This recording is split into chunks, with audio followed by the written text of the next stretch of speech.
আন্তৰিক আৰু শুভেচ্ছা যাচিলোঁ। যেন হওক আমি এটাই কথা সকলো জাতি জনগোষ্ঠীকে লৈ পেলাই মই কাম কৰিবৰ কাৰণে ইচ্ছা আছে আৰু নিশ্চয় বিজেপি দলৰ MCLA সকলে হওক EMA হওক বা UPPL দলৰ MCLA সকলে হওক বা EMA হওক বা আমাৰ PPF দলৰ MCLA সকলে হওক বা EMA হওক বা MLA MP যিমান আছে BTC অঞ্চলৰ সকলোকে লৈ পেলাই মই কাম কৰাৰ ইচ্ছা আছে। যদি সকলে মানে সমৰ্থন কৰে মই ৰিজেক্ট কৰাৰ কোনো প্ৰশ্ন নাহে।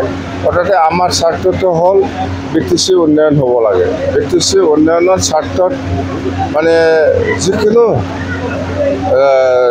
কম্প্ৰমাইজ কৰি পেলাই মই কাম কৰিবৰ কাৰণে ৰেডি আছোঁ। অৰ্থাৎ আমাৰ আৰু আমি অনুৰোধ কৰিছোঁ ডক্টৰ হিমন্ত বিশ্ব শৰ্মা ডাঙৰীয়া অসমৰ চেয়াৰমেন নিশ্চয় আমাক সহায় কৰিব।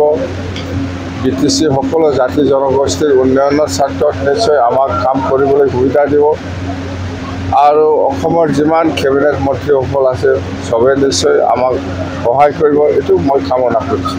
কথা এইটো। सर हिंदी में BTC में फिर से BPF का सरकार क्या BTC में फिर